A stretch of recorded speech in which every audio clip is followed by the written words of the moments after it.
Good morning, everyone. Welcome back to my channel. Today's live is going to be a virtual interactive live on parental relationship. Welcome, everyone. Good morning. Good morning. Hello, everyone. It's so great to see you all. Good morning, Yes, Miss Love. How are you? I'm doing How well. are Thank you? you. I'm doing Good to well. see you too. Happy Monday Well, morning to yes, everyone. thank God. Yes, happy Okay. Monday morning. How's everyone doing? Doing- How's everybody? Put it in the chat. Just text hello. I want to see who's out there. Thank you for all of you all that have decided to come on this morning. Thank you so much. I'm going to be here with uh Ken. Ken is coming in also. Okay, great. Yeah. We're going to talk about parenting together just in case, you know, people Okay, want to hear from the Big from the Papa man. side. Yes. Yeah. Oh, here he is now. There you go. Am I moving over this way? There you go. Both of us is in there. All right, all right. Well, who's with us this morning? Well, it says set, but we're gonna still press forward. Good morning, Mistress and Good Mrs. Love. morning. Welcome, Okay. guys. I like that. Welcome. And the coordination looks so good. Outfits. Wow, amazing. Yeah, we we try. We try. Doing You did your best. You did your Yes. yes. Thank you. You're Okay. You're coming in and out. I'm going in and out. Yeah. You can hear me better? Yeah. You can hear me better now? When you speak, much better. Okay. Okay. Yes. Good. Welcome. Yes. Yes. Hear you Yes. louder too. So Okay. Now I I was saying when I opened the live, the discussion is going to be on parental relationship with Mistress Yes. and Mr. Love. Welcome, everyone. Yes. Come on in. Wait. And without All further right. Come ado, on in. Come on in. Good morning. all right. Without further ado, I'm gonna allow the speakers to speak. Mistress and Mrs. Love. You can go ahead, guys. Go ahead. Yay! Hey, all right, all right. Good morning, everyone. We're so glad to be here today. We're going to be talking about the parental relationship. I just want to thank everyone who has been on with us every Monday this month, where we have been talking about having healthy relations, relating to others in our different relationships in a more healthier way. So today we're going to be talking about the parental relationship, having a more healthier and stronger parental relationship. And so today I'm here along with my lifelong partner in crime, my husband Deacon Love as well, and we're going to talk to you about parenting, and we want to hear from you as well. So, with your questions, your comments, just feel free to put them in the chat.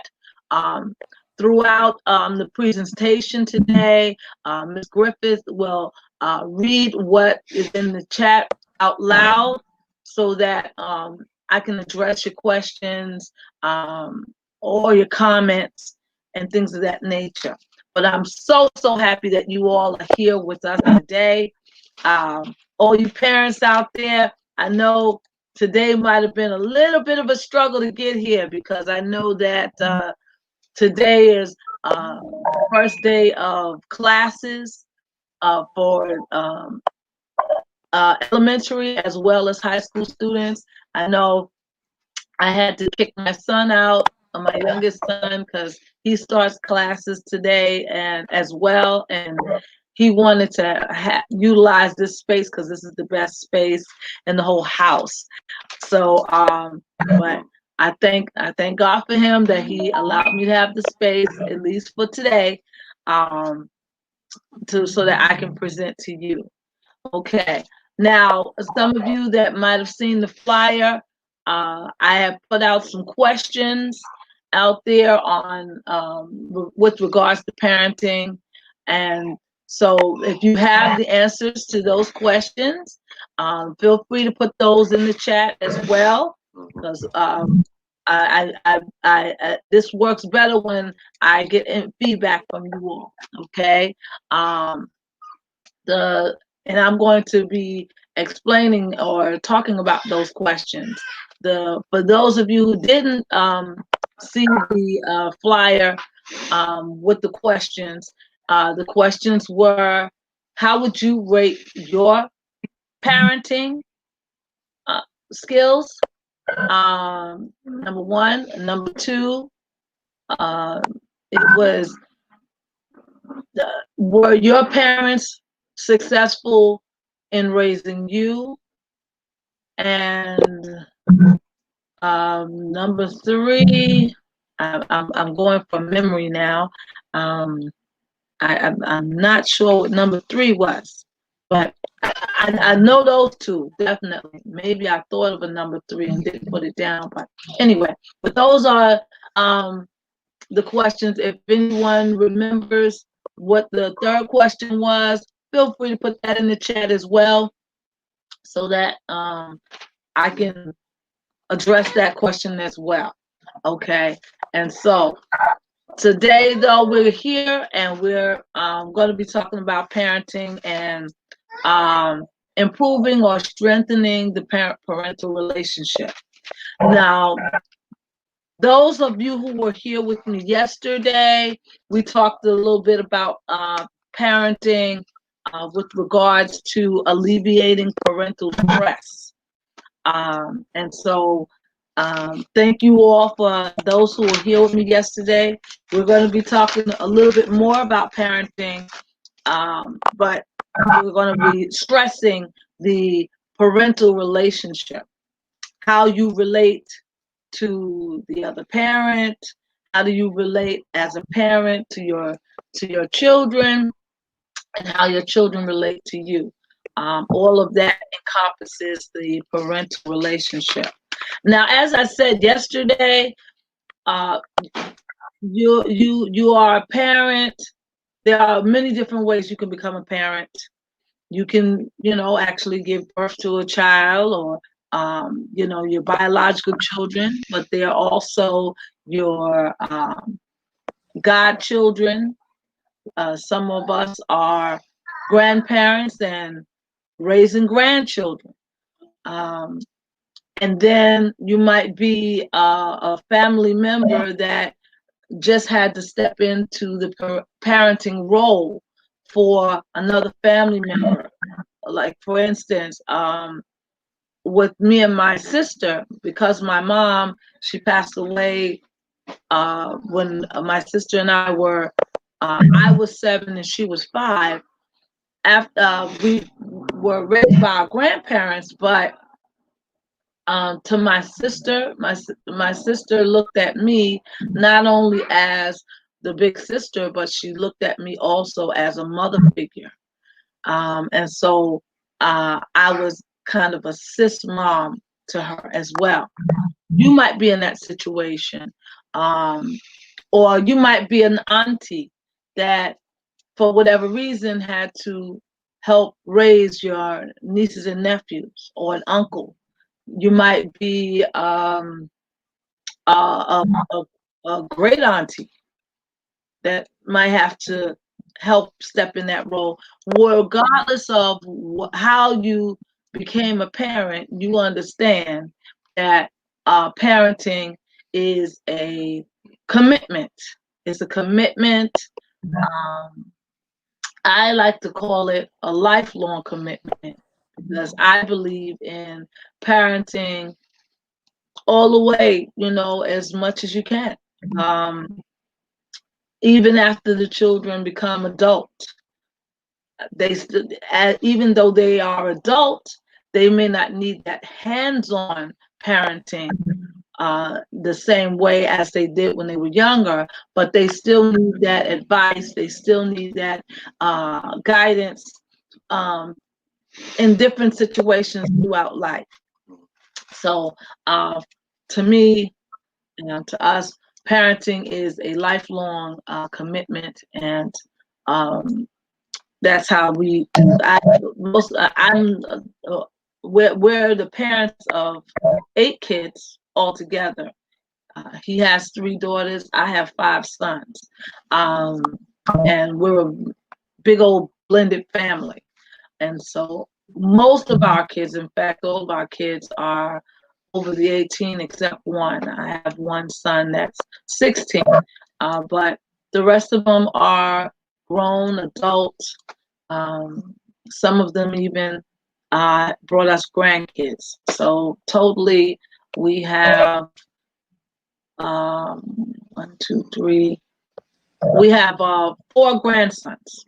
No granddaughters yet, but we got 4 grandsons between the 2 of us. So we want to talk about parenting today and the parental relationship. Now, um, do you have any? Are there any comments in the chat so far, Not Miss yet. Griffin?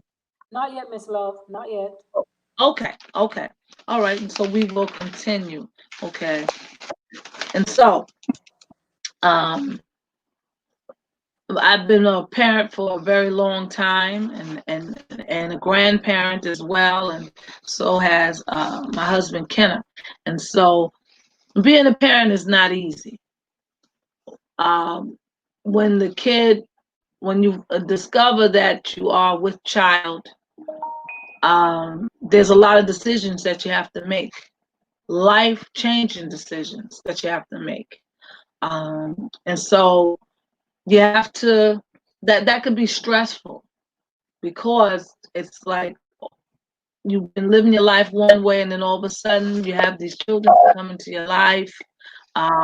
Be it you're with child, or you find out that you are going to um, uh, raise some children. Children do not come with instructions. That's one thing they did. We're grateful to God that God sends them, but they do not come with instruction. And so, parenting, there's not a set way etched in stone to parent, but there are guidelines out there. For example, the Bible lets us know that uh, we should train up a child in the way that they should go, and when they grow old, they won't depart from it.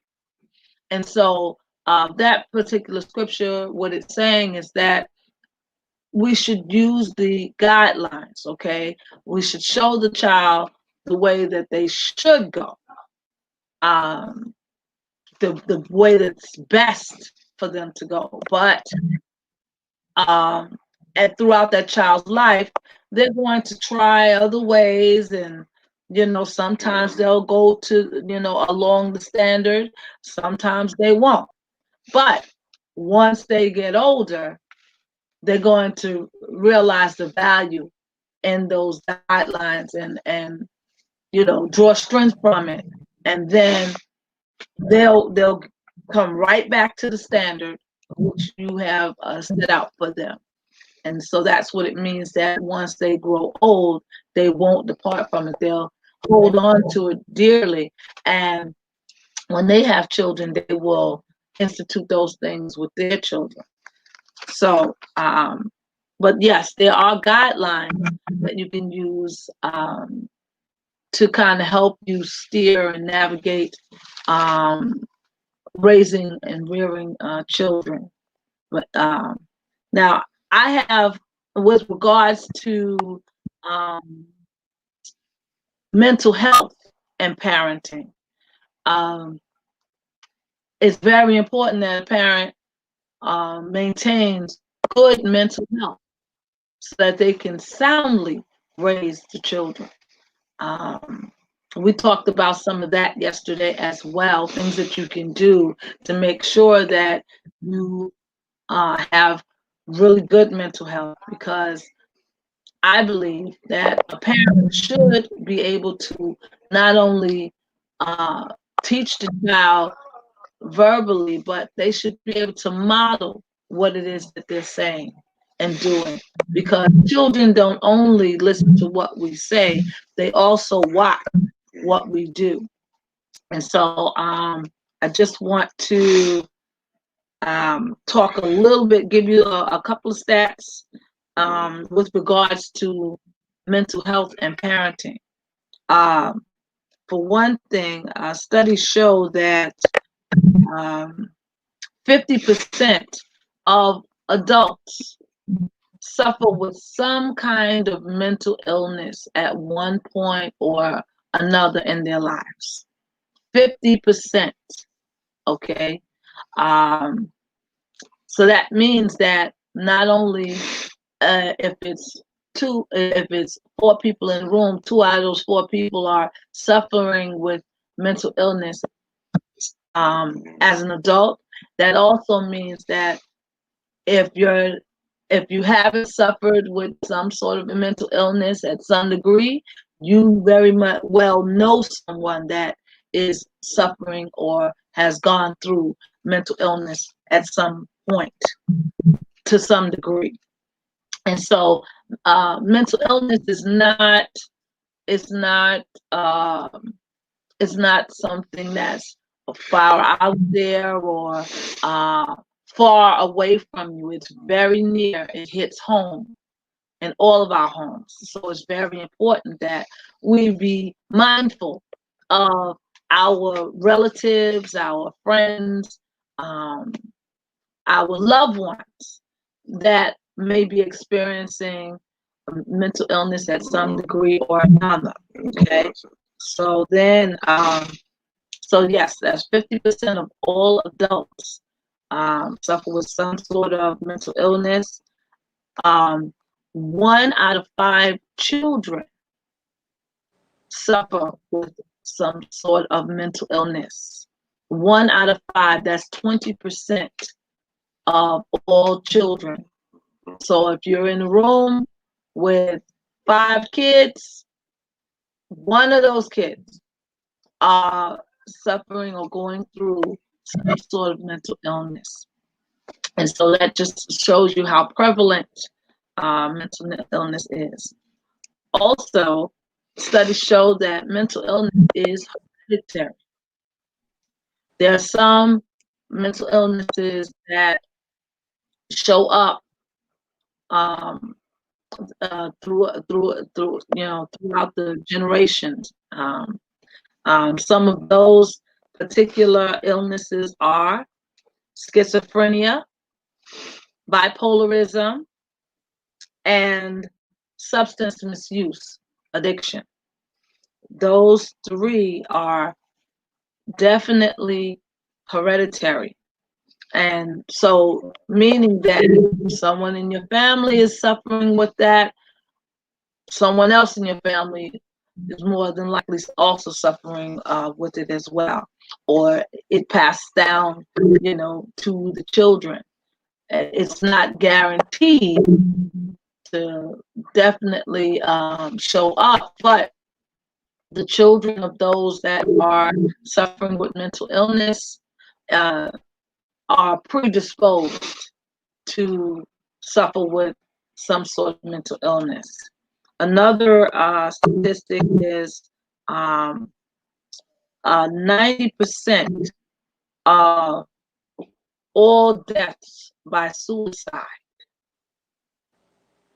occurred within the people who had some other mental illness going on, be it detected or undetected. But 90% of all suicides victims are suffered with some sort of mental illness.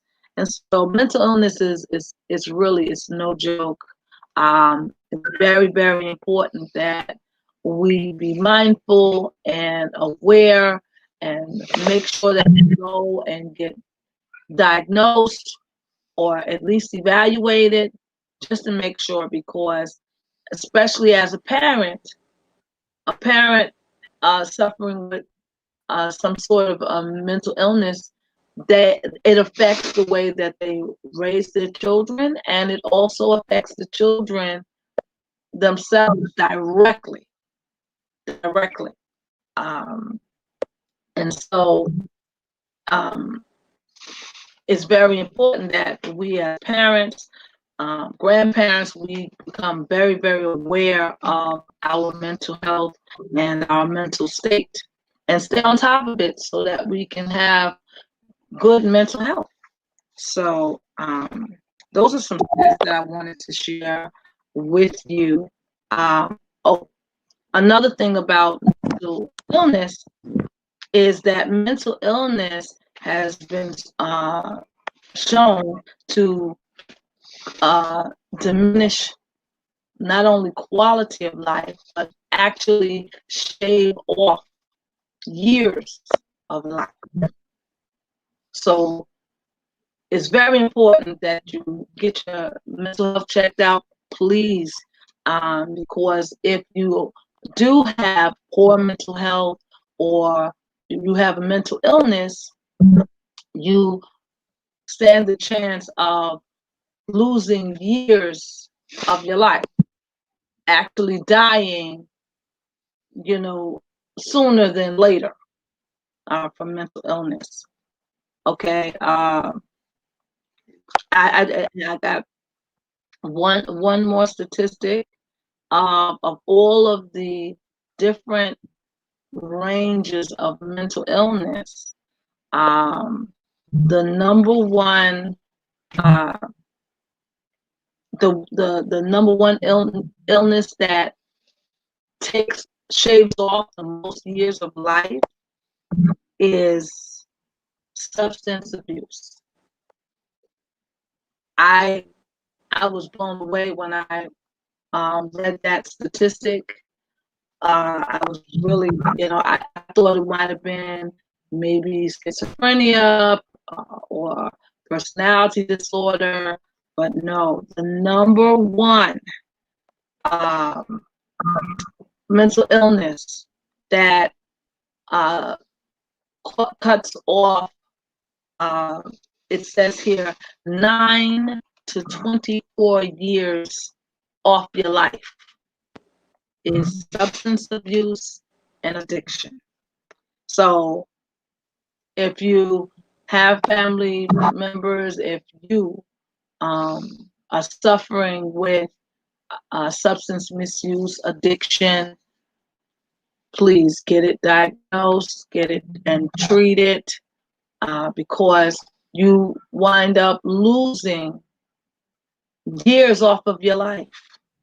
We're talking 9 to 24 years off of your life. So if the average life expectancy is 79 years of age, then you won't be able to see that full 79 years of age if you are abusing substances, suffering with addiction. You'll wind up, you could very well live to only be in your 50s because of that particular illness. So please, people, get evaluated, get checked out, get treated, stay on top of your mental health, so that we can bring mental illness down to a minimum. Okay. Are there any questions regarding anything that I said so far? Any questions? There any questions yet? Okay. Okay. Okay, Faith Marty said, "Would you get some more information about this mental health and substance abuse?" She wants more information Did you hear me, about Miss Love? mental health and what?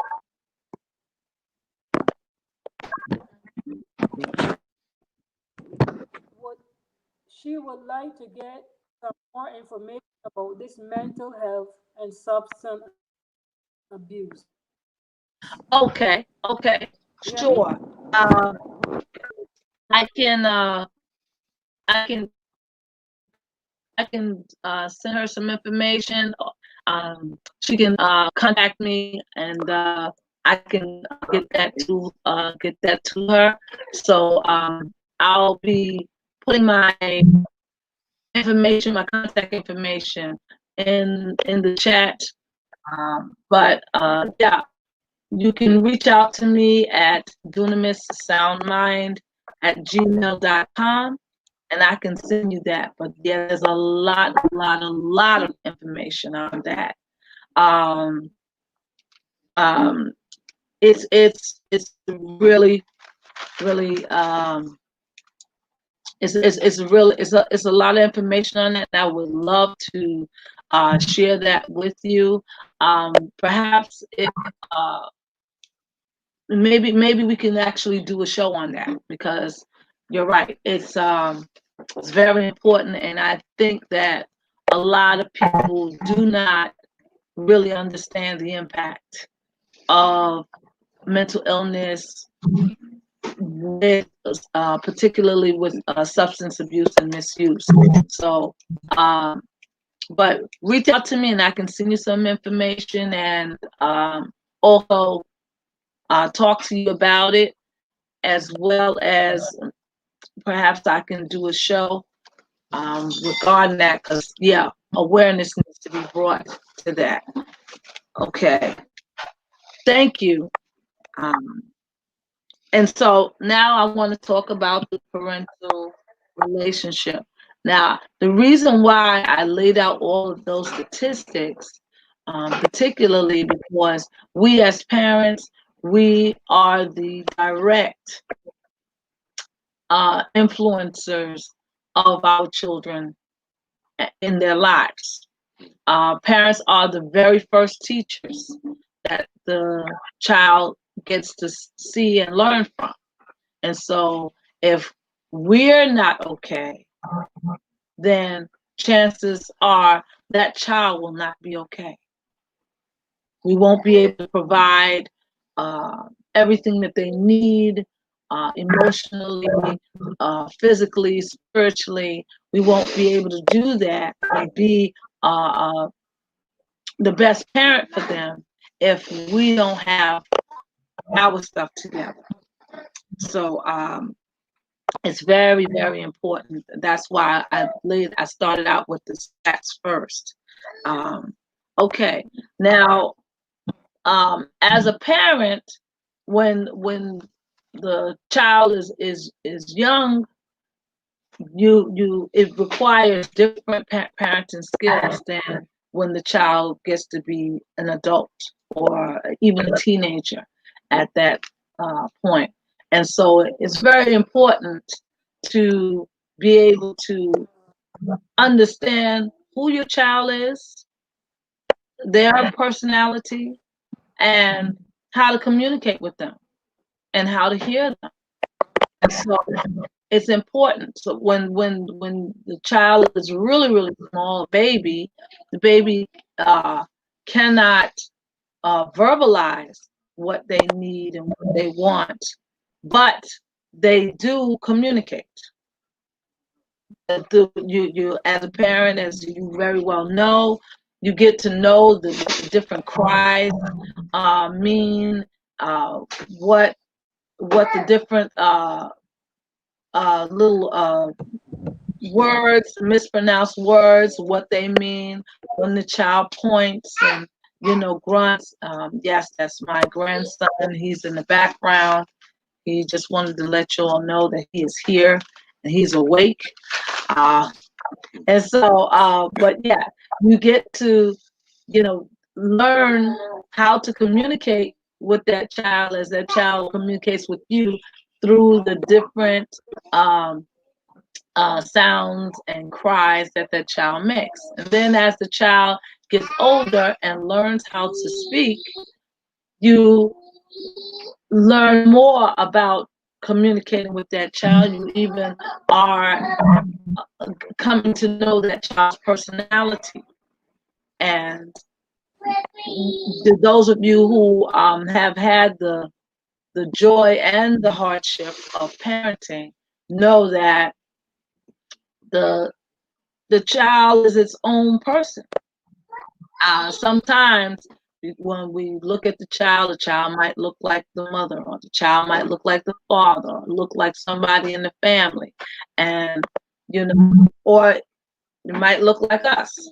And as we're raising the child and we're getting to know the child's personality, we start to see ourselves in the child, or we see aspects of uh, other people's personality in the child.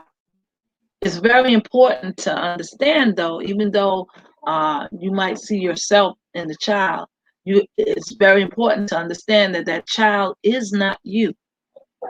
You might see aspects of you in that child's personality, but that child is not you. That child is a different person altogether from you. You might even see aspects of the other parent um, personality in that child. You might see that. A lot of times, uh, mothers with sons, the son might look like his father, and he might have some ways that are similar to his father. But it's important to remember that that child is not his father. And the same thing with girls and the mother. You know, um, they're two different people. So the child may have personality traits from the father and from the mother. Um, you might see the influences from the father and the mother, or TV, or their best friend, or someone who that child really looks up to. You might see aspects of that person's personality in the child, but that's not the only part of that child's personality. That child has its own identity, its own personality, and it's important as a parent to get to know that child's personality. That helps so much with regards to better communication and even understanding each other.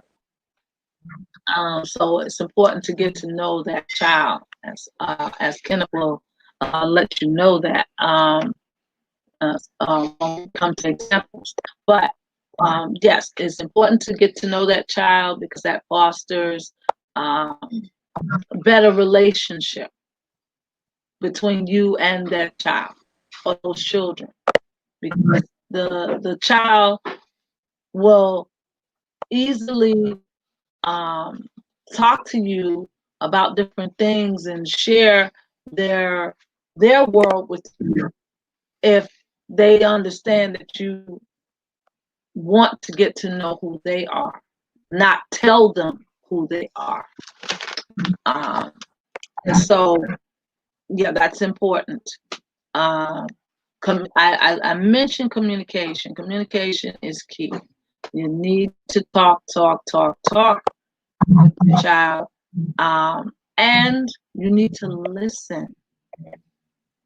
A lot of times, parents, they they talk to the child all the time. They want to give the child instruction, give the child advice, the child guidance, and things of that nature.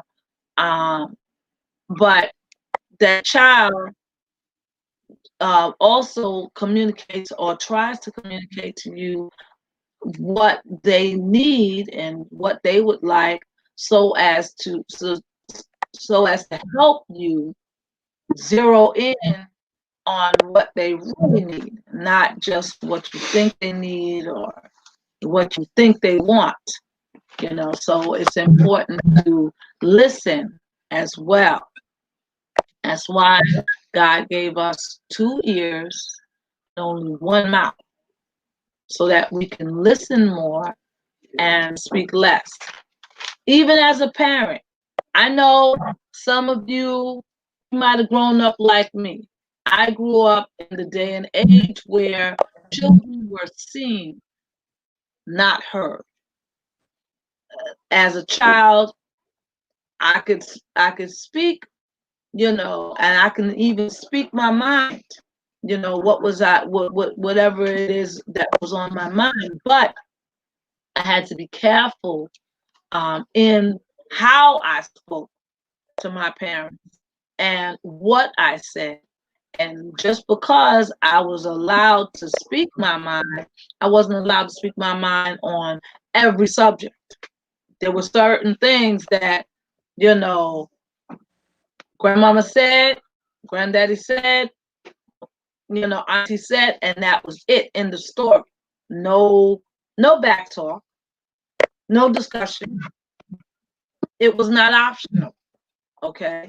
You just, do what I say. That's it. So some of you might have grown up like me, with that kind of parenting. And with that kind of parenting, I mean, I grew up and I was between my sister and I was the obedient one. Okay. I didn't want any trouble. I didn't want, to have to deal with discipline, all that kind of thing. So for me, it was just easier to just follow along with whatever, our grandparents had to say. It was easier for me. My sister, on the other hand, she wanted to do the exact opposite for whatever reason. She just wanted to test it out, you know. Okay, I know grandma said, don't be outside after sundown. My sister was going to test everything. She wanted to know why I can't go outside after that time, and what's going to happen, and all that. And she was not necessarily rebellious. Is that she was more curious. Um, Whereas me, I'm like, okay, whatever you say, I'm gonna stick with what you say, and then go ahead.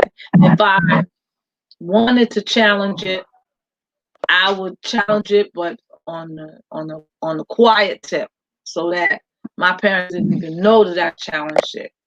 Because I didn't want to deal with having to get in trouble or discipline. That's me.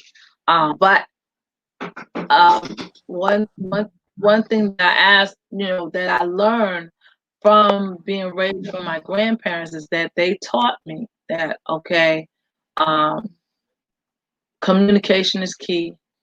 Even though they gave me certain directives and instructions, they also would sit down and take time out to listen to me. Every day I came home from school, my grandfather, I miss him so. My grandfather would sit down and say, okay, what did you learn today? And he would sit there and let me explain all of my day to him, from the first class in the morning till the last class in the afternoon. And he would just let me talk, just let me talk, just let me talk.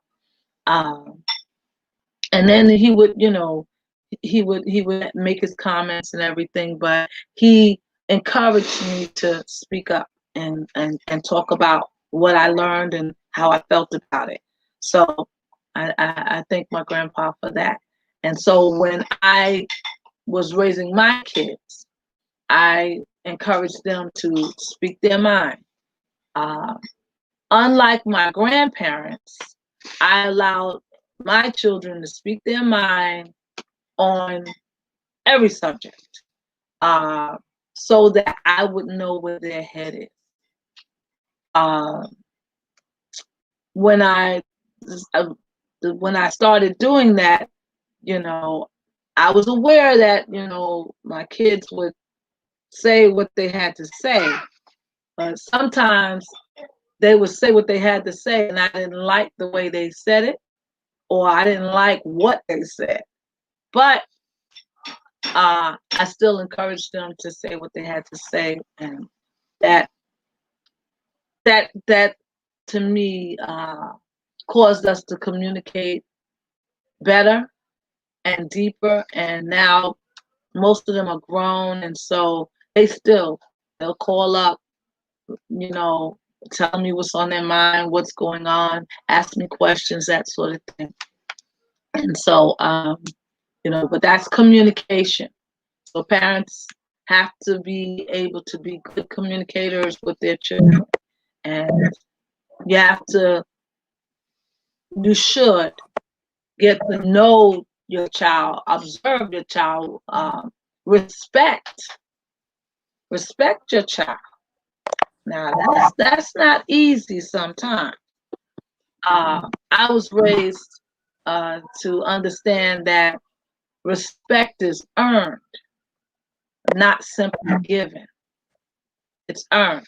And the way you earn someone's respect is to give them respect first. And hopefully they will reciprocate, give it back to you. And so I found that, in raising my kids, respecting who they are, the individual that they are, it went a long way with them. And so they were better able to respect me as well, and respect their parents. So yes, so communication is key. Getting to know your child's personality and respecting it. Those are key things that you need to foster a better child-parent relationship. Um, Parent-to-parent relationship. It's important that once you decided that you're going to parent along with another person, certain things are key. For one, you have to agree. Okay, I agree to enter into this parental relationship with you. We're both going to parent this child. Or if it's a thing where the child has not only their birth parents, but they have step parents. Okay, everybody got to agree so they can be on the same page with regards to meeting the child's needs. So, and if everyone can agree, then it'll be less clashing and strife amongst parents, because once there's disagreement amongst parents, it confuses the child. It also causes even more stress to the child, because then the child has to decide, okay, which parent I'm gonna listen to today, or which parent I'm gonna listen to in this situation as opposed to that situation. And so it just causes a whole lot of unnecessary confusion and stress to both the child and the parent.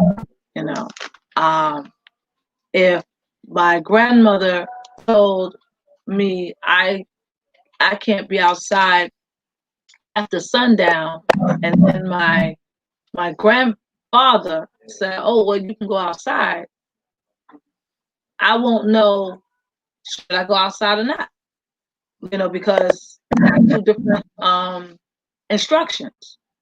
And so what the child winds up doing is siding with the instruction that they prefer or works in their favor, at least the way they think it is. And so as a parent, you have to be consistent. And so it's important that your parent to parent relationship is uh, one that is agreeable and well communicated. Now, that's not the case with everybody. Sometimes, even though you have more than one parent, you agree that you're going to parent the child. Sometimes the different parenting styles may not agree. And so, as parents, you have to work that out, so to speak. For instance, um, me being the mom in my house, I'm in charge, or the the children look to me for certain things first. But Kenneth being the dad in the house, he can do some of the same things that I can do.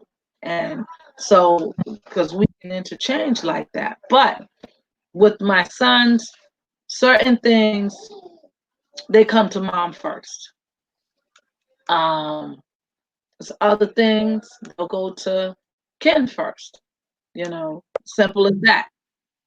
Stuff like I call it the man stuff because I got sons. So, for example, when my youngest son has to, learn how to shave his beard, because my other sons, they have beards, you know, and when it comes down to that, you know, he's not going to come to me first because I don't have a beard, number one. And so he doesn't know how successful, my advice would be because I don't have a beard. But Ken has one, and he shaves every day. So, um, when my youngest son, Karn, gets to the point where he needs to shave his beard and, does that shaving thing, he's going to go to Kenneth first, because he figures, well, he shaves every day, so he would know best of how to shave. But as a couple co-parenting, we both know what areas are our strengths. We both know what each other's weaknesses are as well. And so we just try to work together and support each other so that we can uh, go to the kids on one accord. So, and knowing that, the kids will go to Kenneth for certain things and they'll come to me for other things, we're well aware of that as well. And so we, discuss with each other, okay, current he's getting ready to start shaving, so um, he should be coming to you soon, or something like that. We discuss with each other and help support each other so that the children don't get mixed messages or conflicting messages or instructions. So that's what we do. We work together. Okay. I'm talking a whole lot, and so I want to know, are there any questions, any comments? Yes, there are comments. Miss Shine said that was her. She asked a lot of questions and she always needed to know why. Then she said, I was raised by my grandmother. She explained. And Faith Stover says, sometimes that does not work, which causes confusion. And Right. Faith Marty says, treatment for addressing these as a mental health, or they're just treating the chemical addiction. Okay, she wants, all right, okay. Yeah, Thank she you for wants your to. comments and your questions, okay? Um, all right. But yeah, that's true. Miss Chan, you you identified with my sister, and she challenged, everything that my grandparents, the instructions particularly that they laid out for her, because she always wanted to know why. Um, and sometimes she would ask, and they would explain it to her as best they could, but she would still go and test it. So, but you know, that's the way she learned stuff, and she learned what to do and what not to do. I didn't go through all of that. I would just, if it was something that I wasn't clear about, or I needed more information, I would ask a question right there before I would go out and do things. And I'm still like that. Um, my sister says it's because I'm the older sister that I'm the more cautious one. My younger sister, she's more adventurous, and willing to take risks, and she'll just, like Nike, just jump out there and just do it. Me, I'm like, let's weigh the pros and cons. you know um let's see if this is something that we want to really do. Let's look at all of the options. you know um I'm the more cautious one, but I think some of that, I think she's right. Maybe because I am the older sister, and I was raised that, the older one looks out for the younger one. So I knew very well, that what I did directly influenced my younger sister. So I didn't want to do anything that would influence her to harm herself or put herself in danger. So I was always mindful of that. Whereas she's like, well, I'm gonna just do it. Um, Whatever happens, my big sis, she got me, so I'm not gonna worry about it. So that's her. But yeah, I thank you for that comment. Um, in terms of, yes, uh, Sister Shireen, yes, it's important that parents that's co-parenting, that they be on one accord. But a lot of times, you're absolutely right, that doesn't always happen. Um, but the best thing to do in that situation is to explain to the child, look, when you're with me under my roof, this is how I look at it, or this is how I deal with it. When you with your other parent or parents, understand how they look at it and what they have to say about it. Okay. In other words, when in Rome, you do what the Romans do. That way, at least the child will know how to conduct themselves, depending on which parent they are interacting with at that moment. And that forces the child, though, to have to look at two different perspectives and make sense of both perspectives separately, and then decide what that child is going to do. So you can see how that adds stress and sometimes confusion. It's much easier if the people co-parenting, could get on one accord, or at least agree on certain things, so that uh, the child doesn't get confused or have to go through different, unnecessary stress, or even try to pit one parent against the other. Children, we all know they're really good for doing that, um, to try to get their way or their point across. So you're absolutely right. Thank you for sharing that point. And, now, in with regards to the mental illness and parenting, um, particularly with substance misuse, yeah, that's a very, very, um, very, very important um, topic, and I'll go into it a little bit just to show you how much of an impact substance abuse, addiction has on not only the person that is experiencing that form of mental illness, but also it impacts upon the entire family. The entire family.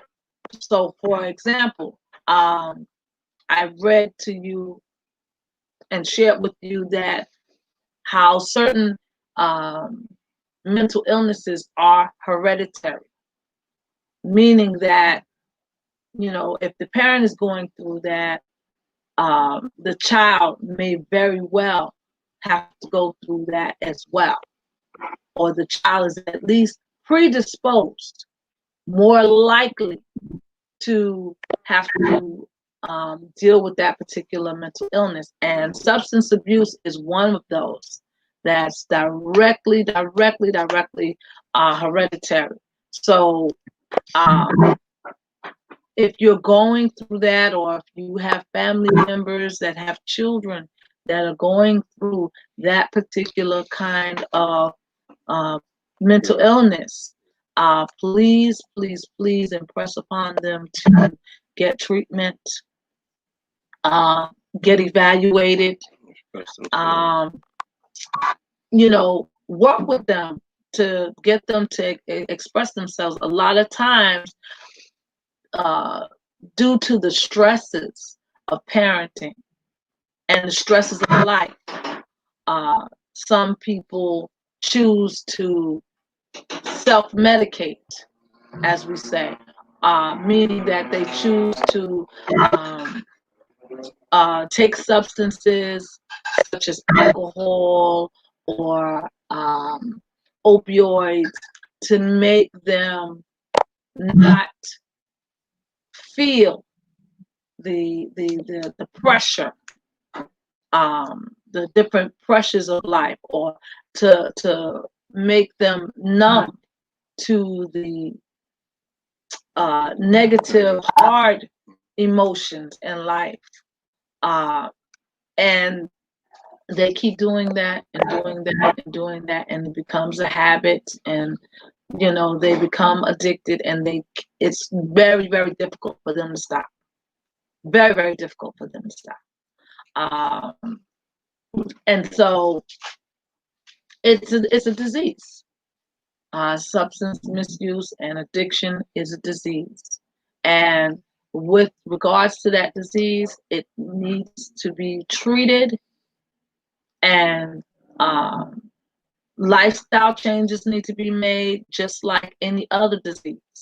So a person suffering with addiction, substance misuse, they need to go to get their regular checkup and check in with their doctor or their sponsor or whomever it is that's helping them and getting them treatment, just like you would if you suffered with diabetes or hypertension.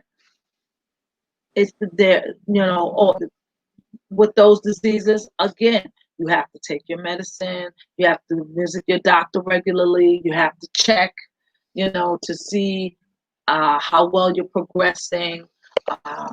But with mental illness, particularly substance abuse disease, that along with any other disease, you can live with it. You can. You can live longer and better with it if you stay on top of it. You make sure you you get it treated, and you make certain lifestyle changes. But if it continues to go untreated, undiagnosed, you just you're not doing anything about your addiction, your substance misuse, then yes, you can stand the chance of cutting years off of your life. As I stated earlier, 9 to 24 years, you stand a chance of shortening your life simply because you are abusing substances, you are uh, suffering with addiction, and it's gone untreated. So we really don't want to do that.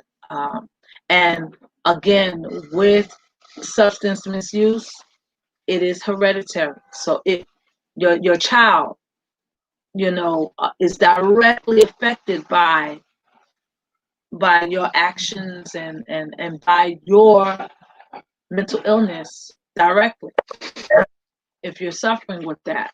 For example, uh, parents who are abusing substances or suffering with addictions, even before they conceive the child, those parents are more likely to give birth to a child that also um, is a victim of substance abuse. So many children are born with uh, these substances in their bloodstream. So, um, you know, presents itself as different various health problems.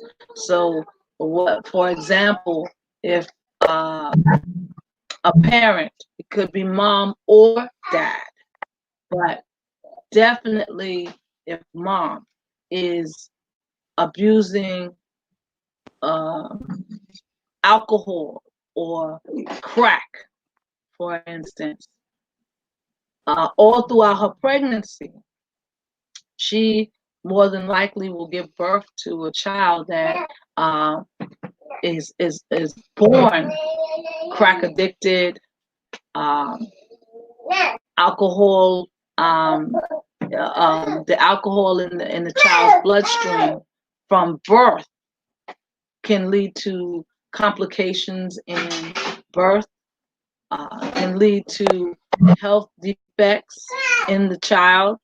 So low birth weight, problems with different organs within that newborn baby, where the organs didn't mature properly, um, premature births, stillborn, all of that can happen to your child simply because you're suffering, or one of the parents is suffering with uh, mental illness in the way of substance abuse, substance misuse, addiction. So it's important that the decisions that you make as a parent, understand that those decisions directly impact on the child. So please get treatment, get help, get diagnosed. Very important, because again, your actions directly affect the children in your lives. Um, a lot of children are born to parents who suffer with substance misuse. Um, the children wind up having um, brain defects and um, learning disabilities, and they're not able to meet certain milestones uh, in a child's life, uh, and things of that nature. And so all of these things cause that child to have a poorer quality of life,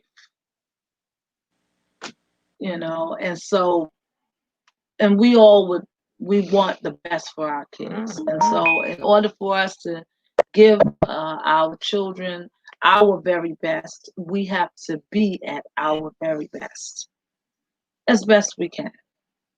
And so, yeah, um, it's very important.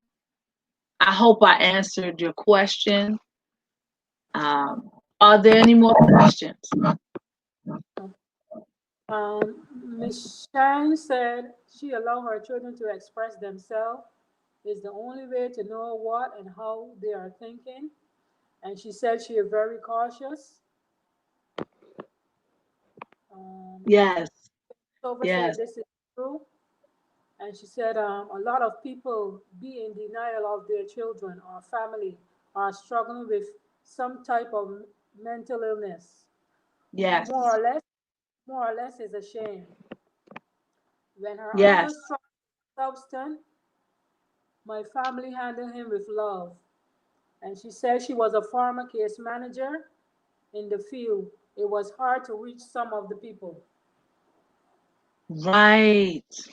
Yes. Um, it is difficult. Um, there are, like I said earlier, mental illness is a whole range of different illnesses, but everyone comes in contact or has experienced mental illness in some kind of form or fashion. There are different degrees of mental illness, but ranging from uh, mental illness on the mild end, such as uh, depression, um, grief, all the way to really, really extreme and difficult forms of mental illness, um, such as schizophrenia, or the most difficult form of mental illness to treat is personality disorders. Those are, studies show, those are the most difficult to treat because the person is not aware that they have a personality disorder. And a lot of times, people who suffer with personality disorders, they go into denial right away. They go into denial. And so they refuse treatment. They refuse going to get diagnosed even. Um, they say, oh, there's nothing wrong with me. So, and you see a lot of that, particularly with um, people who suffer with narcissistic personality disorder. Um, you see that sometimes with people who have bipolar personality disorder. It's very difficult to treat. It's very difficult to even get evaluated and get diagnosed because of that. But yes, you're absolutely right. Some people you just won't be able to reach. Even with substance misuse and addiction, a lot of people go into denial about it. Oh, it's okay if I have a drink with every meal. It's okay. You know, I'm I could still drive. after having that dinner with a few drinks, I can still drive. They're in denial. They're not seeing the danger of getting behind that wheel after having a couple of drinks. They're in denial about, oh well, um I don't feel like I'm off, or my mental state is, I'm still sharp, I'm on point, I could drive that car. And then they get behind the wheel and drive, and an accident occurs. That's when they realize, oh, maybe I wasn't as on point as I thought I was. But then it's too late. Cause harm to someone else. But you're absolutely right. Some people will not uh, be able to be reached. But if we all understanding these things, we all do our part in trying to reach out to our loved ones, our friends, and neighbors that we see maybe going through uh, substance misuse, addiction. Sometimes just having a little talk or encouraging them, you know what? I have someone that you can talk to about this. You know, um, you're not you're not looking so good. And allow them to talk to you, because they can talk. They may let you know, yeah, I'm ready to get some help. They might also do the opposite and say, you know what, I'm fine. I'm fine. And, then you at least would know, okay, they're in denial.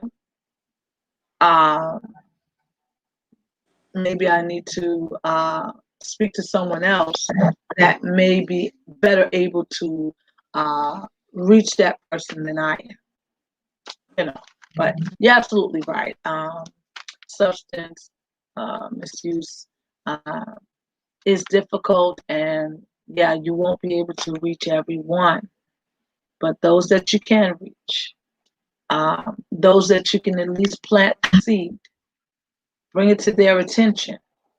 You know, um, you might have some more success with that. That's true. Are there any more questions? I hope that I answered your question, and thank you for your comments. Are there any more questions? You got any questions? Ken here, he's Okay. a proud papa and grandpa. You got any questions for him? You want to say something? Floor. Ms. Chang said panic, anxiety, and depressions are a form of mental illness as well. And Faith Repeat says that. Repeat that again. What is well? panic and Yes. anxiety, depressions are Yes. forms of mental illness as well. Exactly. Yes, they are. Yes, they are.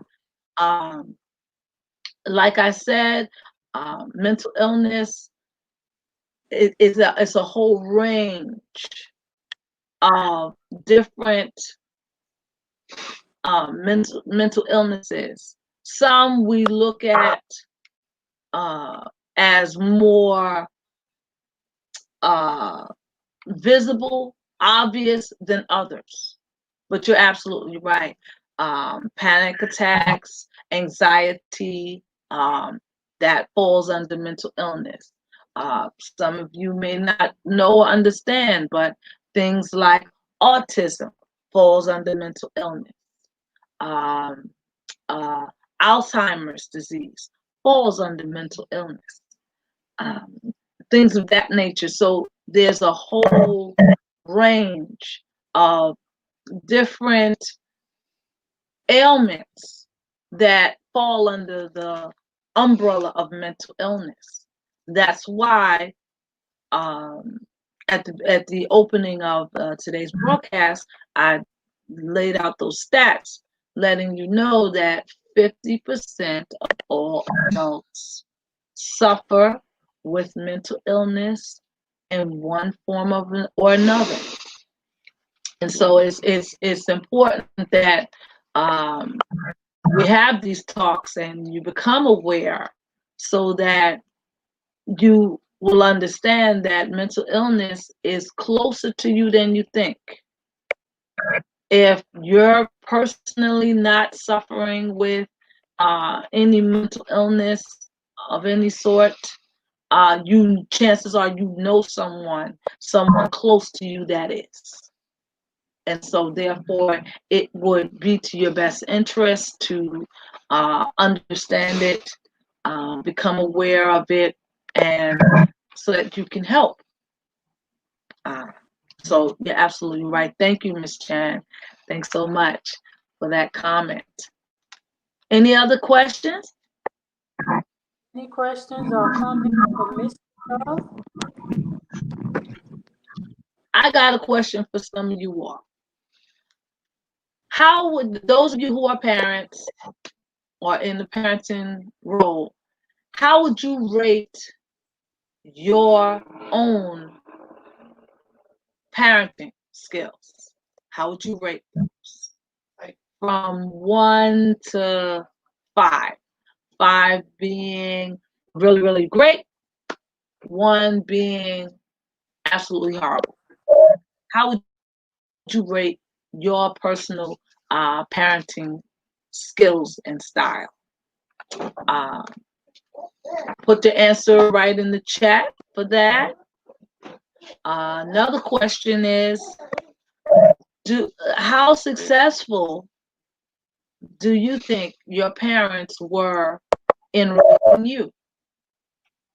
How successful do you think your parents were in raising you? Okay, so with the answers to either of those or both of those questions, put it right in the chat, and Ms. Griffin will read your answers and we can discuss it. Uh,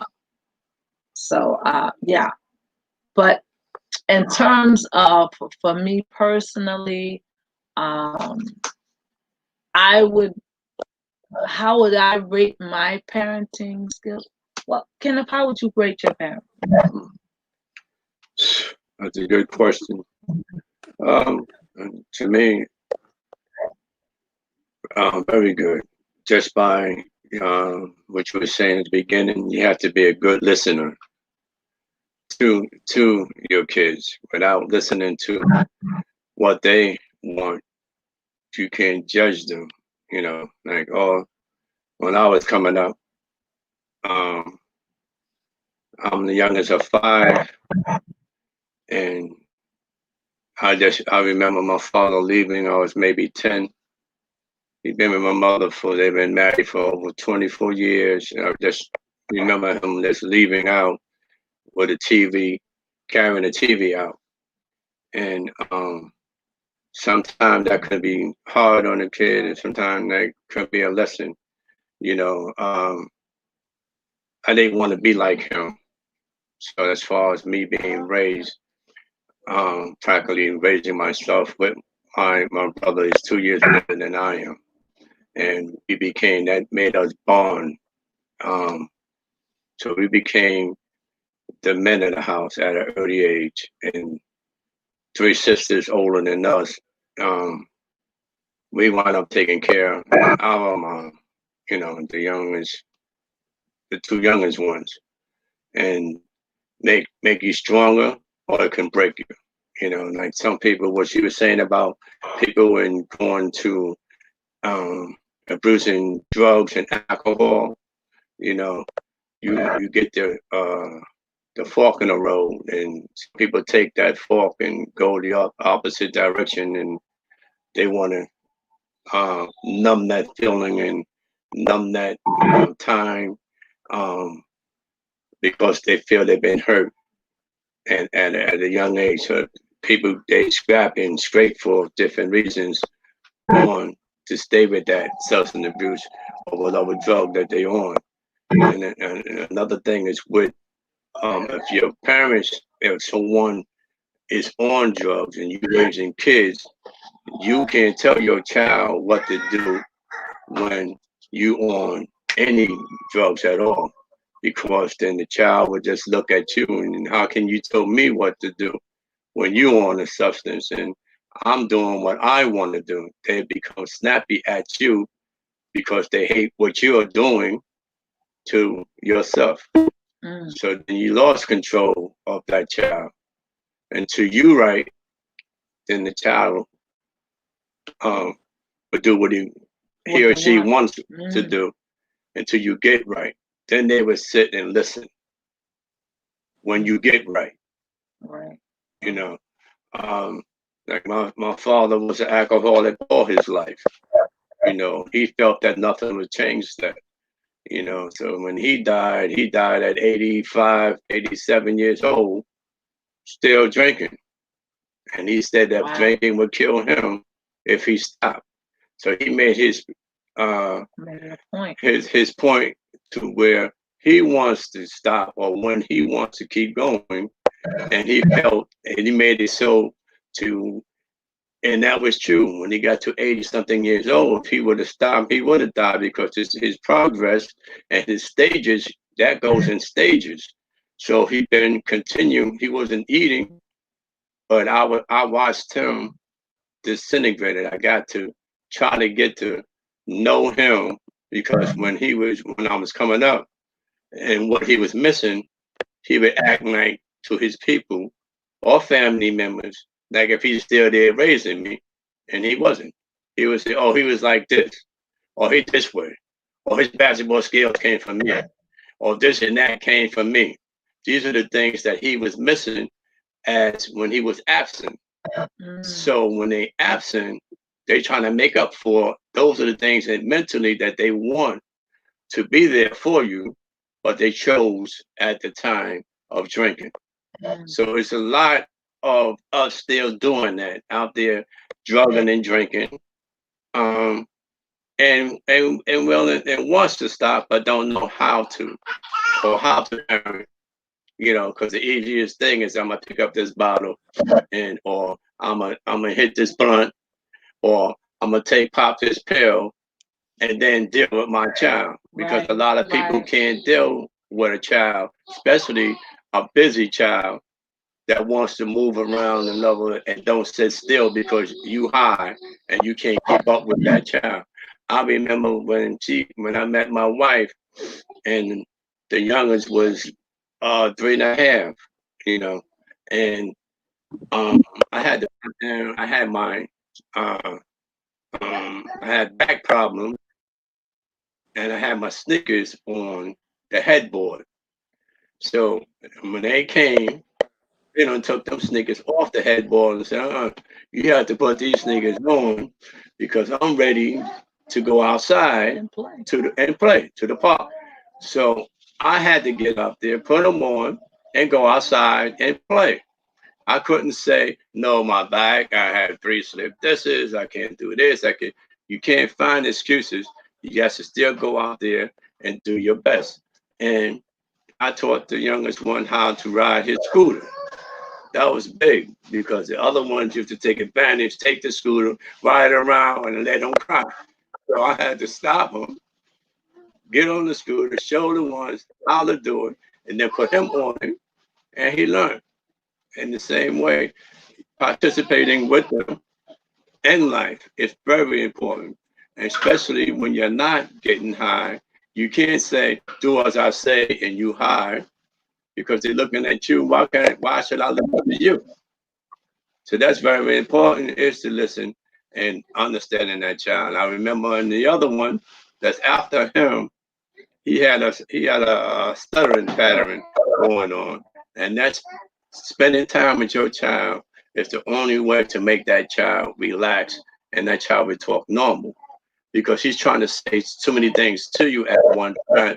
You have to put everything. I remember watching the basketball game, and I told them if you had any questions in each and every one of them, you can knock on my door anytime, and I would sit and have a one-on-one conversation with you, and they would do that, and that plays a very important role because when he used to stutter, the people wants to answer his questions real quick Finish his or finish his sentences. sentences, and not putting in the time just to shut them up. No, you have to sit there. I had to turn off the game, call him in, and deal with the situation. Even if it took hours, or him repeating himself, or coming from the beginning again, or let me start, and he starts stuttering, and he starts back to the beginning again. You have to sit and listen and let them express themselves. That way, eventually, the stuttering would just fade. It's just him trying to get words out as fast as he can because he don't want no one finishing his sentences. That's it. Yeah, and he doesn't stutter anymore. And he's straightening, definitely. Stutter anymore. So each child has a different personality. You have to sit and deal and put your stuff down, whatever you're doing. You might be wanting talk on the phone with your girlfriends, or or he might want to just finish that game. But what's more important count? Is the child more important than the game? Right. Is your phone call more important than you being on the phone talking with girlfriend? Because girlfriend comes and go. Your child gonna be with you in your life for the rest of your life. And what does that say to that child? Right. When they see you constantly putting other activities or other people in front of them, the child feels like they're not getting enough attention, they're not getting enough from you. So then they'll simply stop trying to communicate with you, and they'll withdraw. And then they'll start doing things that you won't know about. Or someone might they might feel that they go outside and get their attention and run into the bad people that's giving them bad influence, the negative intention, and then show them the way to that drug addiction, like that parent or whoever didn't have the time. Hey, take this and numbers, because everything start off fun, especially when you're out there being a user. But then it winds up that it's no longer fun. Reality sits in at all times, and then one thing leads into another. So you need to be careful on how you're raising or someone else raising that child. Like she was saying, both parents have to be on the same page so the child cannot pin one parent against the other. Pick and choose what's good for him. Right. If the one saying no, you can't do something, you got to do your homework first, and then he goes to the father and go ask him, "Can I do my homework after?" He has to say no too. Yeah, Do your homework first. So it's more easier raising the nicer parent. It's not going to get rewarded. You're just going to get stepped on in the long run. The child is not going to respect you in the long distance because he know you're the easier parent. Right. They know. Kids is smart from the start. Even when they tots. I got an 18-month running around here now. When he goes home and whatever with that parent, and that parent takes him around other people, the things he do, like I told him, everything you do is not cute. Yeah. And he knows. He'll give you that look. He may not can stay, speak, whatever, but he knows if you stop or do something, he knows what that means. And then he'll look and give you that look and trying to con you. And I say, that don't fly here. You have, no, it's no. You cute and everything else, but what you're doing, you're wrong, and they know. And he'll look and he listen, and he'll put something down when you tell him not to touch something.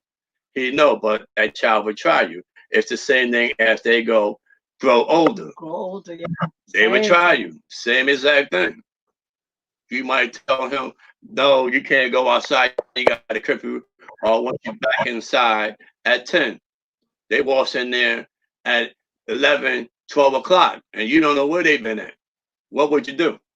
Right. How would you calm that child, bring that child back to what you say for 10? Right. You have to discipline him or her. And you have to be consistent. Right. You can't tell them, okay, your curfew is 10 o'clock only on Wednesdays. But it's you can come in whenever time you want to, the days. You can't do that.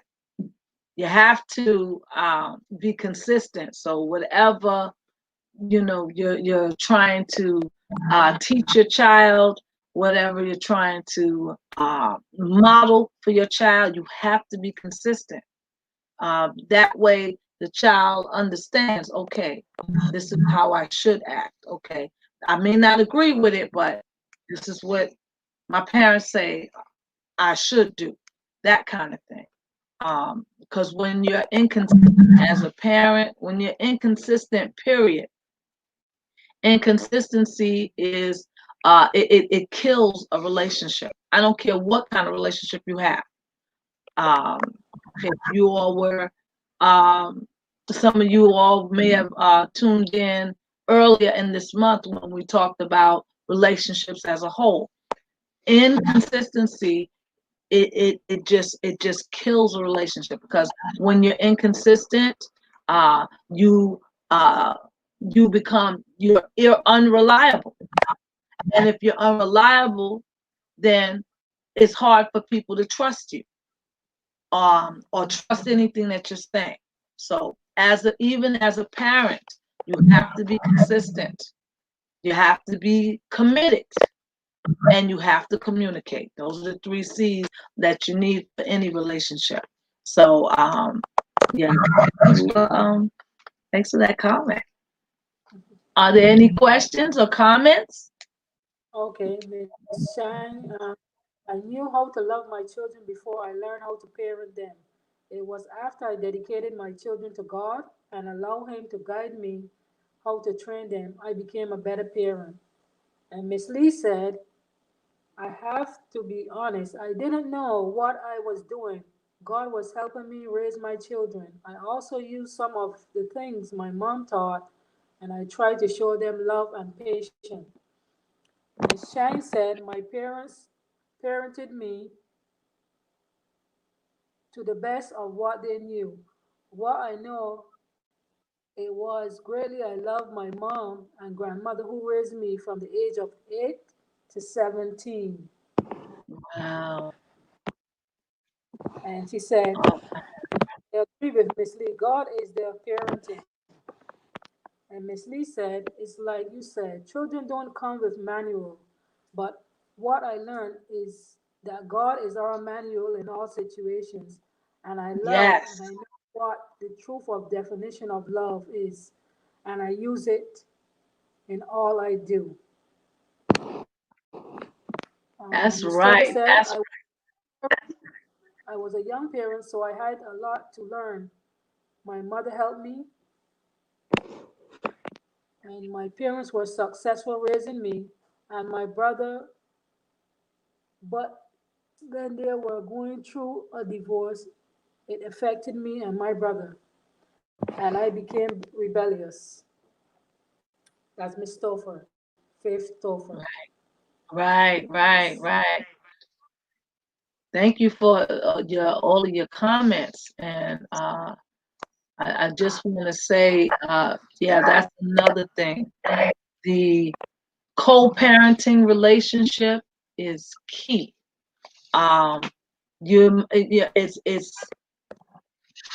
easier on the child when all of the parents are under the same roof. It's easier on the child, but in those situations where uh, the parents are not able to be under the same roof, be it divorce, or the two parents are no longer in relationship with each other. Um, yeah, it presents a tremendous impact on the child in a negative way. Every child wants to see and know that their mother and father are together. Every child wants to have both parents together, under the same roof, and when that does not happen, or that stops happening, it's a real problem for the child. I mean, it's a real problem between the parent as well, but it's definitely a problem for the child. And the child has to make sense of it and you know, get comfortable or adjust to the fact that their parents um, are no longer in relationship with each other. But just because the two parents are not in relationship with each other, that does not mean that they're no longer the child's parent. And me being married to Kenneth, this is my second marriage. My son's uh, father and I divorced. And so my sons went through the whole impact of having and the experience of having two parents that were together a long time, 20 years, and then we divorced. And so they went through their different changes and everything. But one thing that we decided to do was we're going to co-parent. Okay. My children's father has a totally different parenting style than I do. But you know, we understand that of the differences, and what we simply did was explain to the children that, okay, when you're with your mom and your stepdad, you act accordingly with them there. When you're with your father, you know, you act according to what the rules he has going on. And that's how we were able to help the children get through that. It wasn't easy, and yes, they did go through different confusions. They went through trying to pit one parent against the other. They went through, you know, just different things like that really tested our parenting. You know, they had to adjust to now not only having one father figure to having two now. And that was an adjustment. But, you know, children are very resilient. They bounce back, they adjust very, very quickly. But it takes communication and explaining to the child so that the child will know just how to adjust or make choices of how they choose to adjust. And so, yeah, divorce is it's tough. It's tough for everybody, you know, in the family, but it's really, really hard. It's actually hardest on the children. Especially when they go to school and they get a project. How was your holiday? How was your vacation time with your parents? And then they would have to answer that question. And some of the kids that's in school can be just as evil and taunting your child because your parents are not together, and just bring that up to that child. If they was raised to be better, right? It doesn't make you better. Tease each It's other. just two grown-ups cannot live or under the same roof anymore, but doesn't make you that they can live separately and raise you separately and at two different places. Right. Yeah, I remember my oldest daughter. And she went to school. The kids used to tease her, and she wanted to find out. She asked her mother to call me, so she can see what's up with her father. You know, because sometimes mothers play their child as pawn pieces, and you have to know the difference when your child is being played as a pawn. Um, you don't have to do that. You don't have to because she might look like me. So you taking that out on our relationship, because she looked like me. Take it out on And the you take it child. out on that child mentally, not knowing, and you may not know that you were doing it. Right. But when you do it, and the child asks, it was the communication. So if she called me up to put her on the phone, then I went to meet her, and I start putting time in of seeing her, so she know, yeah, my father or my daddy loves me, Right. because Right. that's all they're looking for is love. Yeah. And when you do that and put the time in, then that made our relationship. And she was like 10 years old, because sometimes you have to let them go to realize. And I heard someone say they give it up to the Lord, but at the same time you have to be back waiting for that time, or if that time comes, see that child to work that out with the child, because that made her more curious. The more she didn't see me, and she wanted to know why. And then her mother had another uh, boyfriend that's coming around and trying to dictate or trying to raise her. I'm like, you can't do that, 'cause then he's trying to stop her from saying how she really feel. And then she would see the Bruce that person was bringing to the mother, and they want to call me up. So I used to have to get that call, go to the house, and straighten out both of the parents, both of the so-called No. boyfriend. I have to straighten them out about, if you ever put your hands on mine, with that, she's allowed to express what she wanted. What you do to the mother, totally different, but don't do it in front of my child. And that's how that was. Yeah.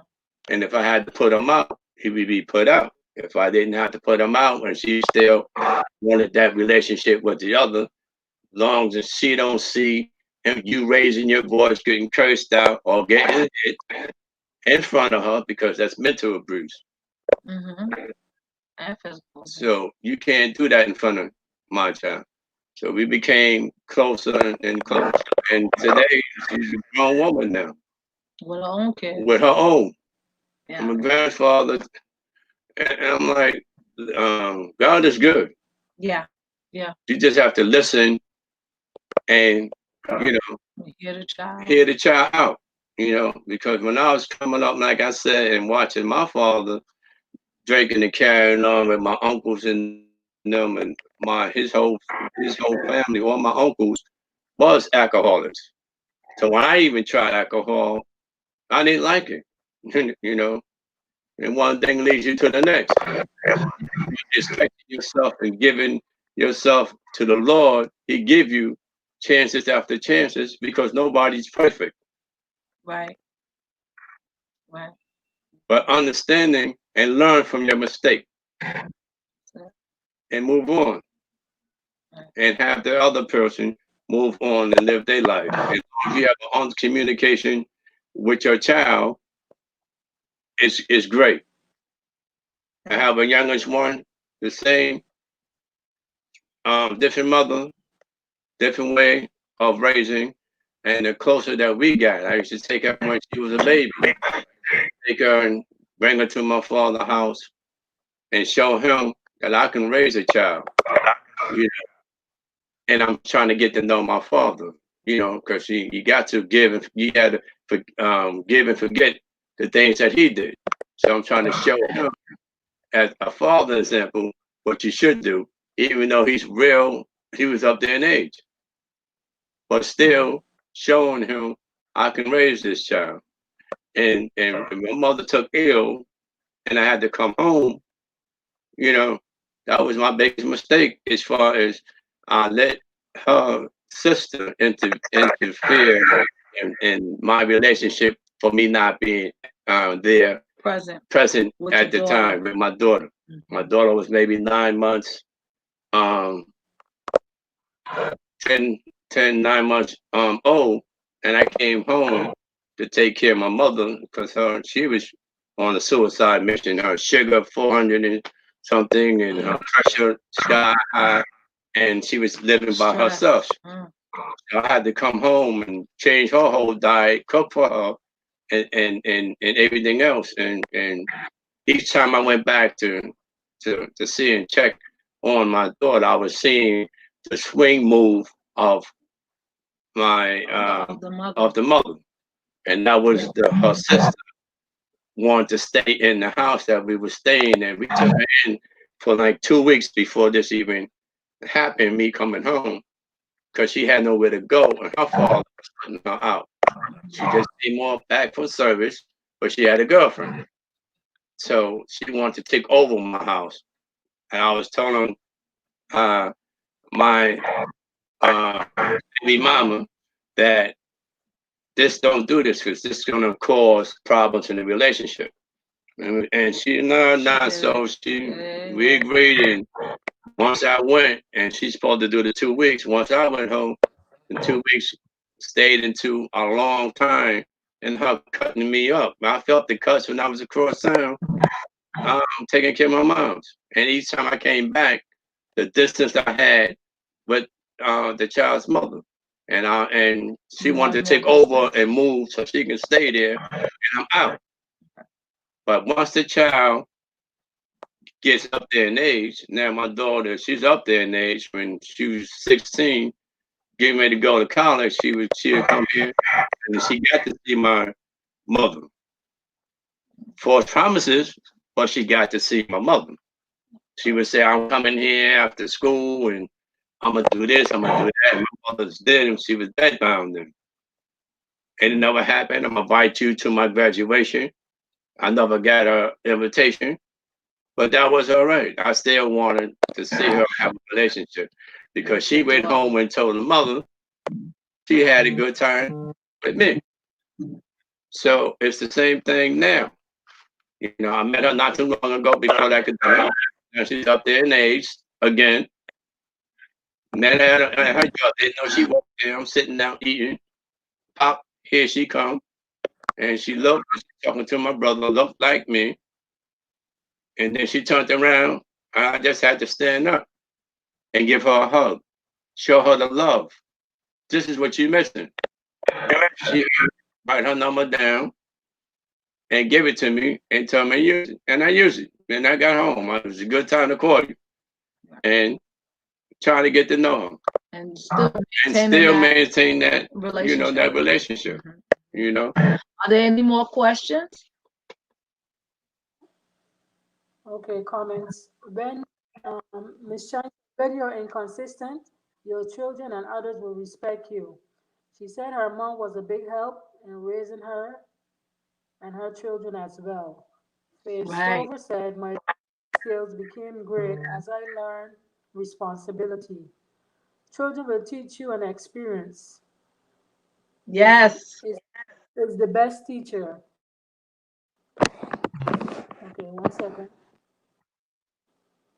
And I Miss Chang found said, okay. I'm going to the prayer line. Thanks, Miss Love. Very informative message for parents. God's blessing. Amen. Thank you. Thank you, Miss Jen. Okay. Um, I believe it was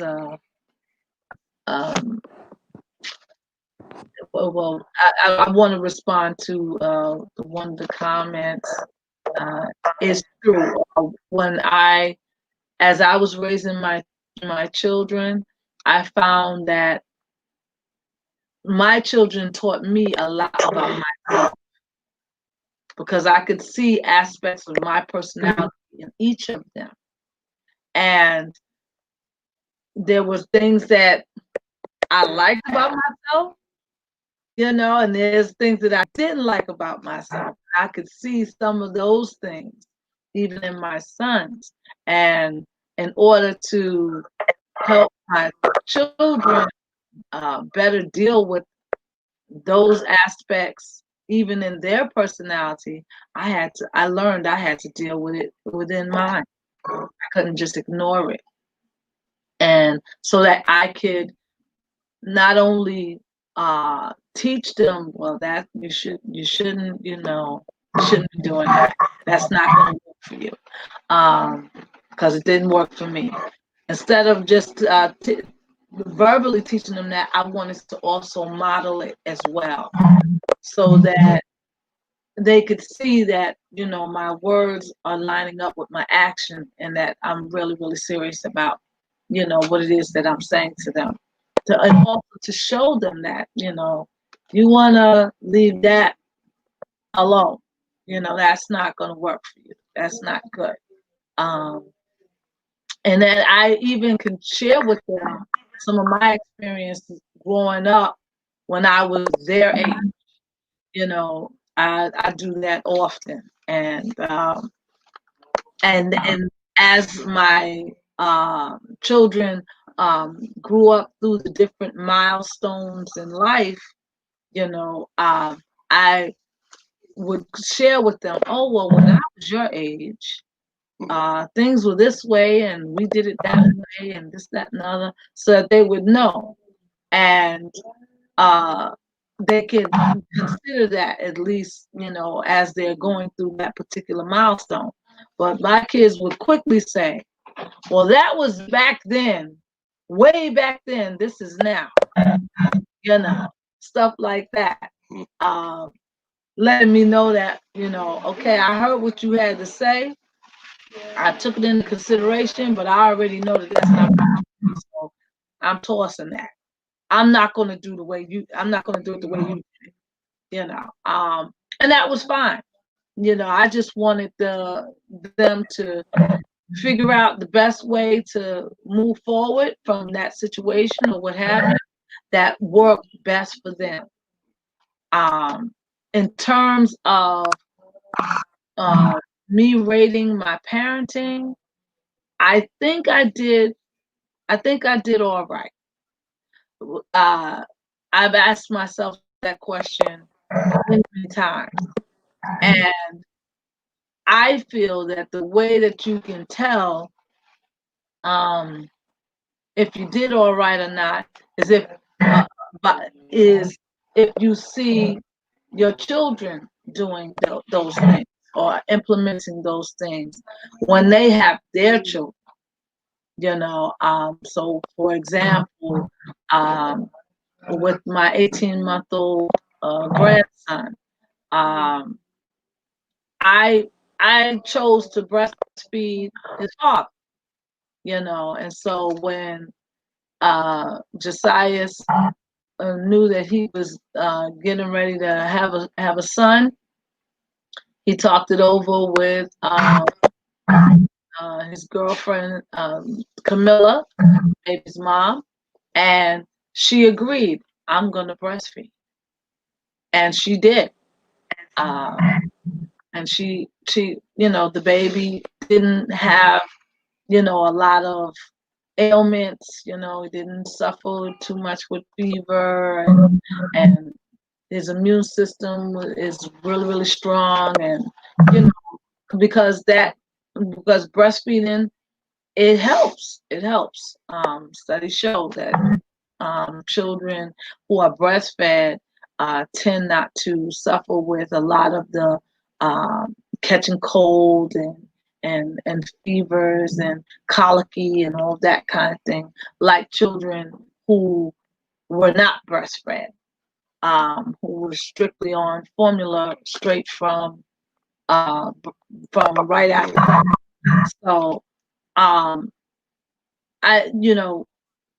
say all of that to say that, I see certain things that my sons are now doing that I taught them when I was raising them, and they've incorporated it into their lives. They saw that, it worked, and so then they decided, you know what, I'm gonna keep doing this because this worked for me, so I'm gonna go ahead and do this. Or they, saw that what didn't work, and they decided, you know what, mom was onto something with that, so I'm gonna do it that way as well. So that's how I check to see or measure how successful I was in parenting, and that, seeing what things my sons incorporated into their lives now that they're adults and everything. And I see that they incorporated a lot of the stuff that I instituted. So I think I did all right. I think I did all right in terms of how successful my grandparents were in raising me. Again, I look at it the same way. Some of the things that they taught me and the way that they raised me, it worked, and I saw the wisdom in it. And so I used it and instituted it with my kids. I think that they did all right. I think that they did well with me. But yeah. Are there any more questions or comments? No more questions and comments right now. All right. All right. Well, I just want to thank everyone for tuning in today. Yes. And thank you for all of the questions and the comments. Um, I just love the exchange. I just love that. That's why we do it that way, because I feel like everyone can learn from each other. And so it's an even exchange. So thank you all for taking the time out to put stuff in the chat. Thank you all for tuning in this morning. Yes. And just sharing with us and allowing us to share. Thank you, Miss Griffin, for providing such a wonderful platform right here at Aunt Cece's Kitchen. This is a place where you can learn, you can share, and just become better and get equipped. So thank you all so much again. I'll be here again next Monday, and look for it, the flyer via text, email, Facebook, Instagram. I'll let you know what the topic is, but it's going to be the last topic,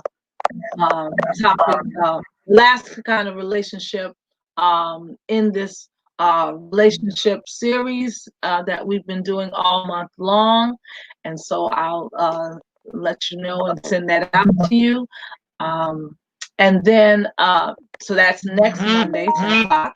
I'll be here again on Sunday at 1 p.m., where we that's a part of the Mind of Christ program, where we talk about mental health and as it relates to scripture and some of the examples in the Bible. And so if you haven't tuned into that, feel free to tune in this Sunday at 1 p.m. and we'll be there talking. And so I just want to thank you all again. Have a very, very blessed week. Happy Monday. And thank you. I'll see you next time. Oh, I want to give you my contact information. If you have any further questions, comments, you are in need of my services. I am a mental wellness coach for Dunamis Sound Mind Services. I could be reached at dunamissoundmind@gmail.com. You can email me there. You can call me. My business number is 718-576-8110. You can hit me up on Facebook. I'm right there on Facebook and Instagram at Dunamis Sound Mind Services. So you can reach me there. Also, I'm also an energy health practitioner, a chaplain, and me and my husband both are deacons as well. And so feel free. If we can help you in any kind of way, you are in need of any of our services, feel free to reach out and contact us. And that way we can figure out how best to help you. Again, I have information with regards to substance misuse and families and mental illness. Um, I think we'll probably do a show on that.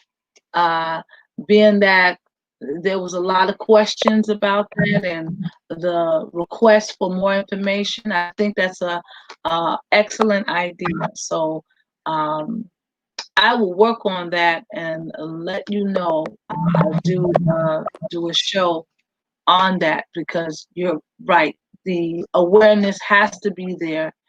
Um, if people knew more about that information, they would probably be able to make different choices. So you're absolutely right. Okay, and if you have information to share, if you want to, you have an expertise, feel free to contact Ms. Griffith so that you too can come right here and present on Aunt Cece's Kitchen. Um, the audience, they're great people, and as you can see, we like to interact and chat. So feel free to contact her so that you too can be on the show and present. I'd love to share a panel with you or just sign on and watch you too as you share. And so continue on with your day, enjoying your day. I hope that something that was said and shared um, helped you or informed you. Take care. God Bye bye. bless. Bye bye. Okay, I want to thank everyone in the audience, and I want to thank Mrs. Love and Mr. Love for presenting and Thank you. speaking this morning. Like Miss Love said, if you have any expertise or any skills or anything that you would like to share on this panel, you can contact me at aunccitchen@gmail.com. My Instagram is Chardonnay. Those are my two contact information if you want to be on this panel. That is where you can contact me. And like Miss Love said, she put her information also in the chat. She announced it and she announced her phone number where you can reach her. Um, Mrs. Martis, Faith Martis, I will pass your information along so that Mrs. Love can reach out to you and she can be able to help you more. And if there's others that want information or advice from Miss Love, you can reach her at her email at dunamasongmindservices@gmail.com and at the phone number she had read out in the chat.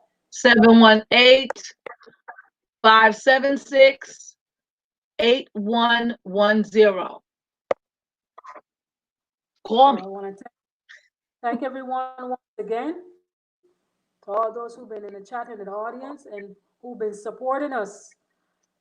Don't forget to like, Yes. comment, and share. And go back and watch the Thank you, replays Miss of this Chen. virtual Thank interactive you, live. There's Miss so much Shireen information Stover. Thanks so here. much for tuning in. Thank you, Miss Martise, So much for information your here. questions and comments and your great idea. Thank you all. Mhm. Maybe Miss Mortis or Miss Stover can be sitting on this panel if they contact me Right. and share your and your expertise. We That's will be right. greatly That's right. appreciated. I will be so grateful to have you here.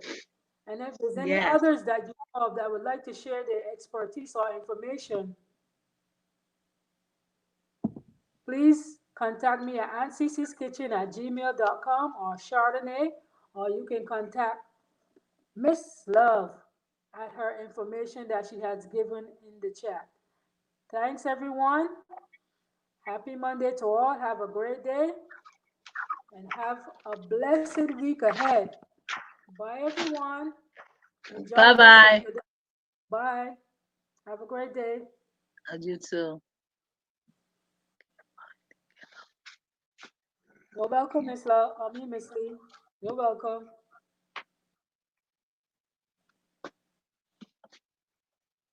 All right. Thanks, Miss Lee. That's right.